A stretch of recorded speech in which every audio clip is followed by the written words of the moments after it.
Menda Kannavaroga e'tiroz bor. Kecha O'zbekiston milliy terma jamoasi jahon chempionati oldidan navbatdagi o'rtoqlik bahsida Niderlandiya termasiga qarshi maydonga tushdi. Ikkita o'yinga belgilangan uchrashuvning birinchisida uchar gollandlar 2-1 hisobida, ikkinchisida esa oqsherlar xudish hisobda g'alaba qozondi. O'yindan keyin O'zbekistonning taniqli jurnalistlari bahs haqida o'zining fikrlarini bildirib o'tdi. Menda Kannavaroga e'tiroz bor. Nima uchun biz o'ng qanot himoyasi uchun ikkita jarohatdagi futbolchini olib ketdik? Biz 34 yil deganda jahon chempionatiga chiqyapmiz u Portugaliyaga qarshi o'yinda Leao hamda Mendes tandemiga, Kolumbiyaga qarshi o'yinda Mohika hamda Luis Diaz tandemiga qarshi Farruh Sayfiyev o'ynaydimi? Men Sayfiyevni yomonlamoqchi emasman. U o'ng qanot himoyachisi emas shunchaki. U chap qanot himoyachisi.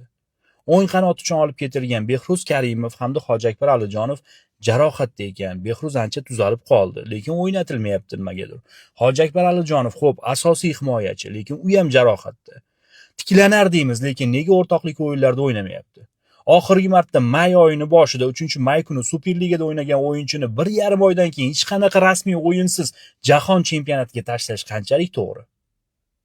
Biz 34 yil kutib jahon chempionatiga arang chiqqan joyimizda shunchaki qanotni ochib beramizmi? Hali Kongoda ham u qanot juda xavfli. Kongoda ham bu qanotda juda kuchli o'yinchilar o'ynaydi. Variant ko'p edi. Hech bo'lmasa Muhammadqodir Hamraliyev, Kapadze uni Olimpiya terma jamoasida o'ng qanot himoyasida o'ynatgan, zo'r o'ynaydi. Nega tashlab ketildi Toshkentda? Boshqa variantlar ham ko'p edi. Men o'sha jarohatdagi ikkita futbolchimizni ham yomonlamoqchi emasman, lekin bu xatoni yo bu qarorni istalgan o'zbek murabbiyi, futbol muxlisi ham qabul qilardi. Kannavaro qanaqa ko'klarga ko'targan insonimiz. Xo'p do'stlar, O'zbekiston Niderlandiya o'yinini ipidan ignasigacha tahlil qilamiz. Ozgina ochib bordim, ipidan ignasigacha menimcha hali Kannavaro ham tahlil qilishga ulgurmadi. Lekin baribir o'rtoqlik uchrashuvlarida o'z unaqa tahlil bo'lmaydi. Ammo shunda ham nima signallarni berdi? Birinchi navbatda biz ikkala golni penaltidan o'tkazib yubordik va 3-harakatni ham penaltili ishni ham Abduqodir Husanov amalga oshirdi. Demak, Ashurmatov ham qo'pollik ishlatdi, O'rozov ham qo'pollik ishlatdi va Husanov ham qo'pollik ishlatdi. Faqat ikkitasida penalti berildi, Husanovnikida berilmadi. Orada bo'lgan tufayli menimcha hakam ayadi. Xo'p, bu juda ham muhim nuqta, ya'ni himoyachilarimiz ulgurmayapti tezlikda, fikrda, qaror qabul qilishda va natijada qo'pollik ishlatishga to'g'ri kelyapti va bu bizga qimmatga tushishi mumkin. Shuning uchun himoyachilar ehtiyot bo'lishi kerak. Buni Kannavaro himoyachi sifatida o'zi anglab yetadi deb o'ylayman. Bundan tashqari, oldingi chiziqda bizda Abbosda juda ham katta mas'uliyat borligi bu o'yinda ko'rindi. Harakat qildi, yugurdi, uni ko'p yiqitdi raqib. Tezlikda biroz kechikkan joylari bo'ldi. Fikrlashda, masalan, sheriklari uni tushunmagan holatlar bo'ldi. Men o'ylaymanki, Abbos baribir maydonda paydo bo'lgani yaxshi bo'ldi. Garchi o'sha G'aniyev jarohat olgani yomon bo'lsa-da, nazarimda Abbos mosroq, munosibroq edi. Ikkinchi taymda Iskandarov maydonga tushgani yaxshi va o'yinni darhol o'zgartirganini ko'rdik. Bundan tashqari Hamdamov ham yaxshi qo'shildi deb o'ylayman. Men baribir nisbatan do'stlar. Niderlandiya bilan durang o'ynashga yaqin edik. Agar Niderlandiya bilan durang o'ynaganimizda yoki masalan Jazoir Niderlandiyani yutib qo'ydi bundan oldingi o'yinda. Bu hech narsani anglatmaydi. Biz yutganimizda ham Jazoir yutgani hech narsani anglatmaydi. Bu Niderlandiya baribir favorit. Tarkibi juda ham kuchli, ya'ni baribir jahon chempionatida ko'p ehtimol play-offda chorak finalda bo'ladigan jamoa. Xo'p, va yana e'tiborli nuqtalardan bittasi uchrashuvdan oldin terma jamoamizni mana bunaqa qilib tekshirishgani. Endi men bilmadim, Niderlandiya terma jamoasiga oid bunaqa videolarni ko'rganim yo'q, lekin har holda jahon chempionati bo'layotgan mamlakatda shunaqa bir tekshirish ishlari amalga oshirilgan. Mundialda bilmadik qanaqa bo'ladi. Endi bu o'rtoqlik maqomida bo'lgani uchun va shtatlardagi qonun, qoidalar alohida bo'lgani uchun balki shunaqa bo'lgandir. Ko'ramiz, kuzatamiz. Sizlar nima ko'rdinglar bu uchrashuvda? Izohda yozib qoldiringlar. Do'stlar, Niderlandiyaga qarshi so'nggi daqiqalarda ajoyib o'ynadik. Bu uchun jamoamizga alohida bravo. To'g'ri, ular bir kishi kam bo'lib qolgandan keyin qo'shdik. Bu mana shunday bo'lish kerak. Va yigitlarimiz so'nggi daqiqalarda hisobni 1-1 qilgandik va do'stlar, so'nggi soniyalarda menimcha, bu mening shaxsiy fikrim, konsentratsiya bizga yetishmadi va bu xatoga olib keldi.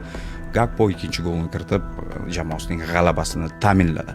Umumiy birinchi taym haqida gapiradigan bo'lsak, do'stlar, uchar gollandlar, bilasiz, bu jamoani juda tezkor, nafaqat to'p bilan muomala, balki o'ylash, qaror qabul qilish, bu narsa bugun ko'rindi.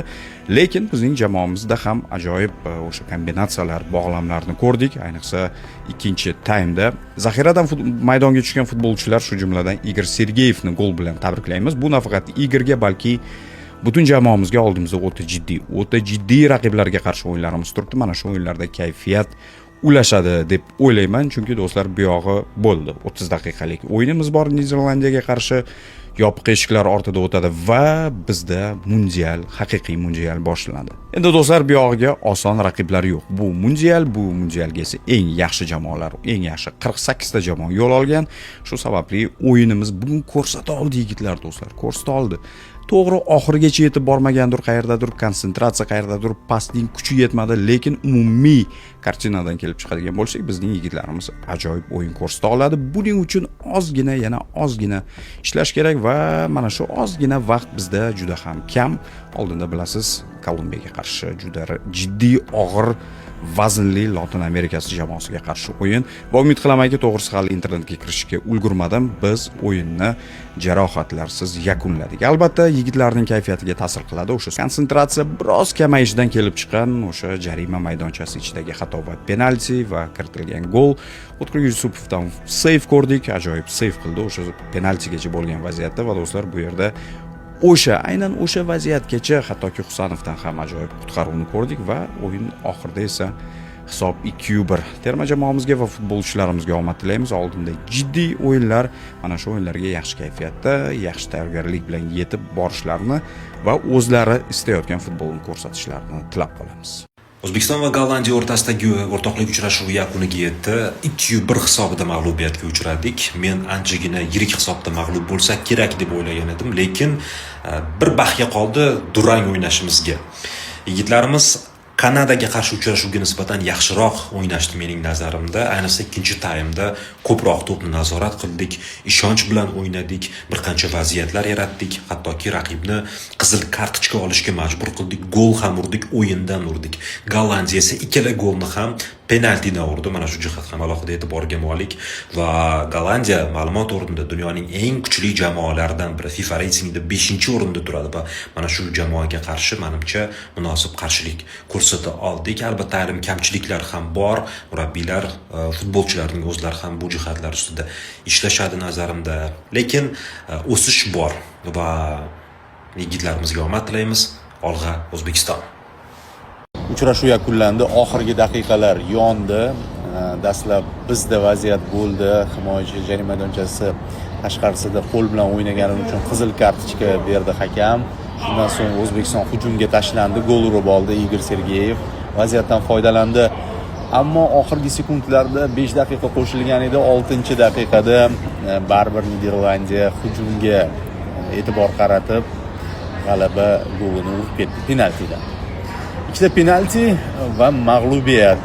Lekin bu safar menimcha yaxshiroq taassurot qoldirdi terma jamoamiz, ya'ni qo'sha olishi, taslim bo'lmasligi, faqat ba'zida o'sha himoyada xatolar kuzatilyapti, o'tib ketishyapti raqiblarimiz markazdan. Ayniqsa o'ylaymanki, bu borada futbolchilarning o'zi ham, murabbiylar ham xulosa chiqargan holda rasmiy o'yinlarga yetarli tayyorgarlik ko'rishadi. Azizlar, o'yinni ko'rdinglar, boshqacha bo'ldi. Stadionda mundial oldidan bo'lsa ham ilk golimiz o'yindan kiritildi. Niderlandiya esa har Gollandiya ekanda, tarkib, saviya butunlay boshqa bilinib turibdi. Ular ikkita golni penaltidan urishdi. Bittasini o'tkir qaytarishga harakat qildi, ikkinchisida esa hattoki pauza ushlash mumkin ham emas deyishyapti. Hakam xato yo'l qo'ygan ham bo'lishi mumkin. Mayli, bu o'rtoqlik o'yini, agar rasmiy uchrashuv bo'lganda biz buni muhokamasini so'rardik. Hozir asosiysi bir kam o'yinchi bo'lib qolishganda raqiblar hujumkor futbol ko'rsata olar ekanmiz. Shuni ko'rib, eng muhimi menga yoqqan narsa shu bo'ldi. Har bir uchrashuv nimadir ozuqa beryapti. Ertaga katta qozonga tashlanganimizda o'sha qanaqa foydalar keltiradi. Endi Meksikani kutib qolamiz.